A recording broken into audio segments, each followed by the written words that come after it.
Good morning. I'm Louisa Stamus. I'm Emma McGonigal. And I'm Sydney Taylor. Today, we are here to talk about our focus question. What does domestic abuse look like here in the States versus in the Middle East? What do you think about when you hear the words domestic abuse? Do you think about the Me Too movement that shocked the nation and had women from all walks of life bravely sharing their stories? Do you think about Yardley Love? Or do you think about someone you know or used to know? Domestic abuse has been an issue for a long time and just recently has been rising in the news. It affects many people worldwide, especially women ages 16 to 24, who are 3 times more likely to suffer from domestic abuse. Creating awareness about the issue is one of the ways to fight it, which is why Sydney, Emma, and I decided to talk about domestic abuse in our presentation. In this presentation, we will compare and contrast domestic abuse here in the US and overseas in the Middle East. I would like to start by presenting a video that highlights one of the many cases of domestic abuse where the victim is unable to speak out.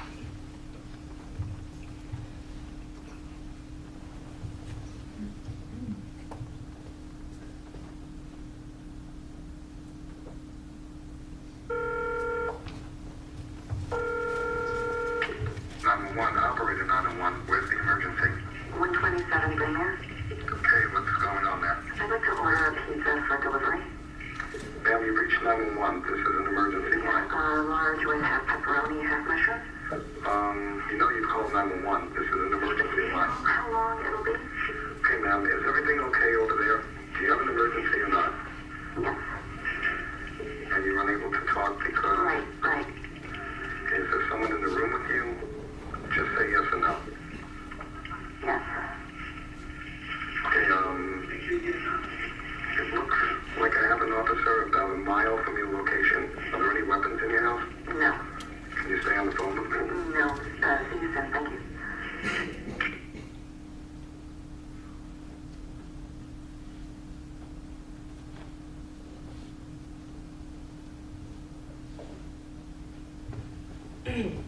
Domestic abuse is a global issue that has similar effects all throughout the world.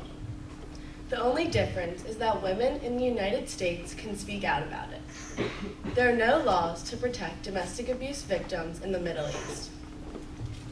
Domestic abuse is happening right now. In this moment, nearly 20 people per minute are physically abused by an intimate partner in the United States. Domestic abuse is a very important topic in the world right now.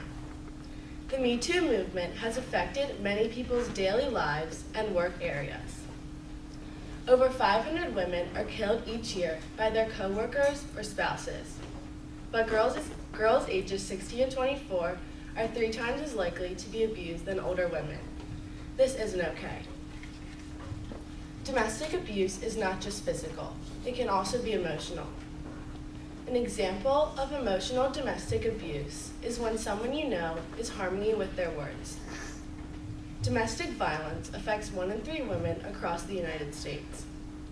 This is an issue that impacts you, your family, your neighborhood, and even your workplace. You might be thinking that only women suffer from abuse, but men do too. The death of Yardley Love is a story we should all be aware about. The night of May 3rd, 2010, Yardley was in her apartment with her best friend Katie. Katie had recognized the door was not locked, meaning anyone could get in. Her ex-boyfriend, George Hughley, arrived at the door. George was living right next door, so this was very convenient for him to get there. When he arrived, Katie left immediately. When she returned 4 hours later, she found her friend face down on the bed, unconscious. She immediately called 911. When the rescue squad arrived, they furthermore examined the body and found obvious injuries. These obvious injuries led the rescue squad to believe that George Hughley had physically abused her. Later that night, when the rescue squad had returned, they confirmed that Yardley Love had been killed. Yardley was a regular young woman being domestically abused by her ex-boyfriend. Her story may seem different, but it's not. She was just like every girl out there. She grew up here in Baltimore, Maryland, and attended Notre Dame Preparatory School. After high school, she committed to the University of Virginia with a lacrosse scholarship and was about to graduate there when this horrific event occurred. From this, her mother Sharon and her sister Lexi have created a foundation that supports and raises money for domestic abuse victims. Yardley and many other women are domestically abused by family members, friends, and other school faculty members. Abuse is not something to joke about. If you know someone being abused, please talk to them and let them know it's okay to speak out.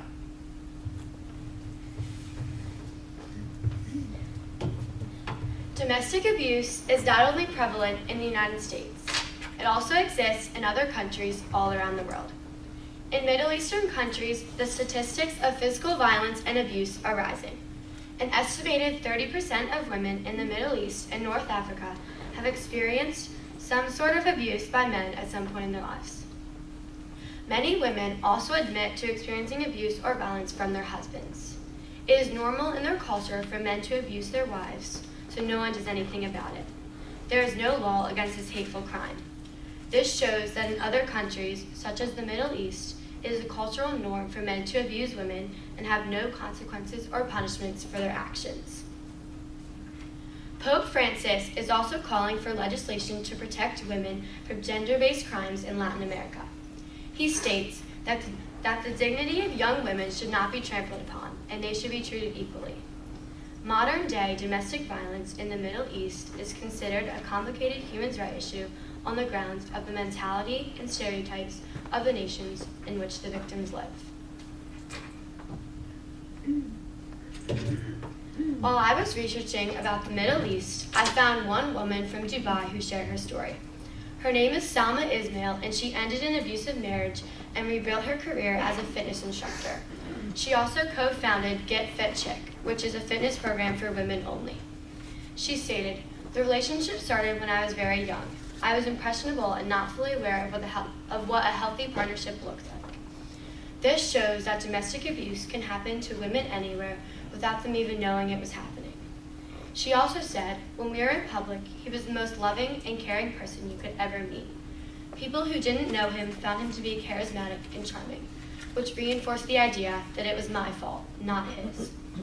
This goes to show that things can be happening in other people's lives that no one knows about. This is why we need to help them speak up and stand up for themselves." This relationship affected her mind, personality, and confidence as a woman. This has to change. These women deserve better, and the other countries should create laws to prevent this from happening to them. Our topic relates to solidarity because there is no need to hurt others. We are all humans, and we should all stand together as one.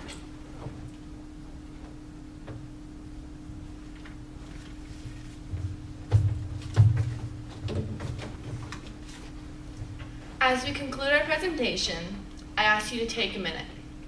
Close your eyes and think of an important woman in your life. Now, think of two more. At the current rate we are at now, one of them will likely experience domestic abuse at some point in their life. It is terrible to imagine, but still nowhere near the pain of having it happen to you or a loved one in real life. Okay, you can open your eyes now. Because we live in the US, we have the opportunity to speak out about abuse, unlike many other men and especially women in other countries. I encourage you to seriously think about domestic abuse and its prevalence throughout the world. We are already stepping in the right direction, as between 1993 and 2010, domestic abuse in the US has gone down by 64%. We must continue to fight and to put a special focus on fighting for those who are unable to fight for themselves.